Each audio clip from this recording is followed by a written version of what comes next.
Okay, let's dive right in. We're going to deconstruct reality as we think we know it.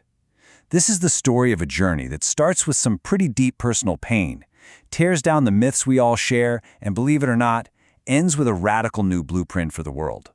So, let's get into it. So this explainer kicks off not with an answer, but with a pretty startling possibility. What if the world as we know it is just a story we've been told? And maybe more importantly, what if that story has already been swapped out for a new one? Our story really begins with a single person, a single observer, what the source calls an anomaly. This person's search for truth isn't academic. It's fueled by some deep personal wounds and this nagging feeling that the world just isn't what it seems on the surface. And the quest begins right here, in this gap between a smile someone projects to the world and a hidden history of trauma.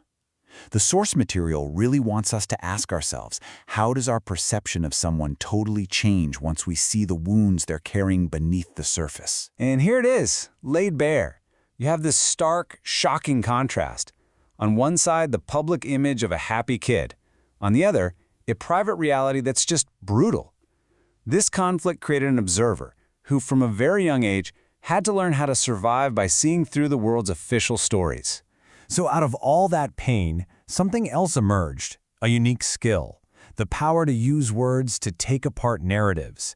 It started as a way to fight back, a defense mechanism, but this tool would become absolutely essential for the journey ahead. Okay, so the journey starts to look outward now. That silver tongue, which was first a personal shield, is now being used to question the big stories, the foundational myths of our collective history, peeling back the layers on the tales we all think we know. And one of the first big discoveries is that a lot of the historical truths we're taught are actually what the source calls diluted facts. Basically, they're myths that have been intentionally constructed to be a lot easier to swallow. A perfect example of this, the famous story of George Washington and the cherry tree. It's this powerful fable we all learn about honesty that is, ironically, a complete and total lie.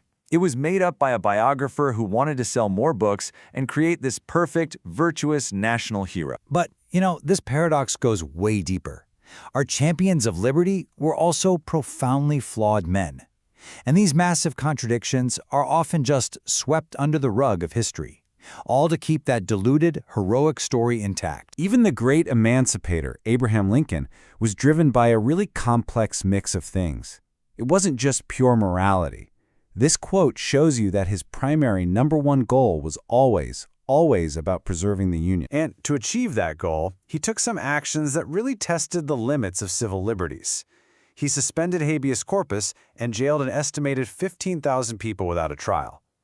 That's a fact that's often just left out of the simpler legend of honest Abe. So, if historical stories are controlled, that begs a pretty big question, right? What systems are shaping our reality today?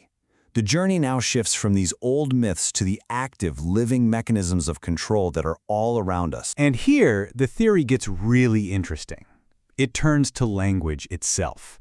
The idea is that words are literally used to spell a reality into existence. You create a cast, you create a story, and you broadcast it on television to project a very specific version of the world. And today, well, this whole process of controlling the narrative is being put on steroids by technology. And that brings us to Palantir, a company that doesn't just want to analyze data. It wants to become the central operating system for power itself. I mean, just look at this. Palantir software isn't some side project. It's deeply embedded in the most powerful government agencies. It's powering military kill chains, it's digging through FBI data, it's managing our taxpayer and healthcare information. The result is something one source calls governance by algorithm. And their mission, straight from their own CEO, is not subtle at all. It's about using data to achieve total domination. It's about reshaping reality to fit the goals of their clients, whether that's a corporation or a government. Okay, so, wow. After tearing down personal trauma, historical myths, and these massive tech systems of control, what's even left?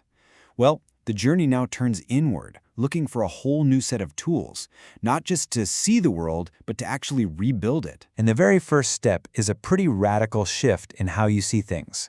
It's the realization that inside every limitation, every negative word, is the seed of its opposite. Right there inside the word impossible is I'm possible. To make this real, the observer suggests a method of unprogramming. It's a kind of meditative practice.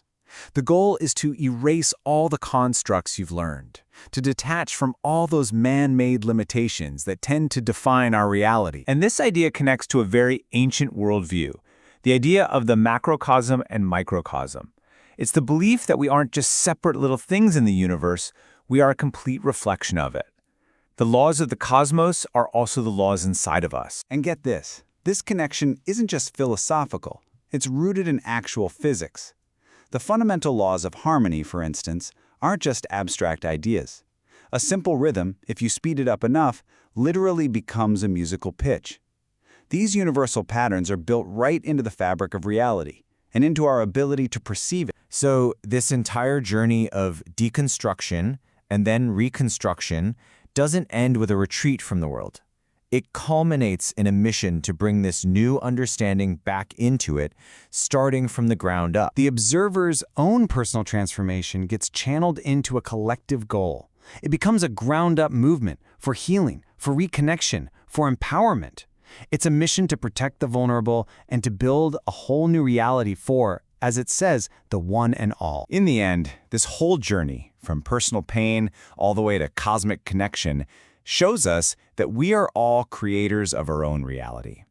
And so it leaves us with one final, pretty provocative question to think about. Now that the old world has been taken apart, how are you going to choose to rebuild it?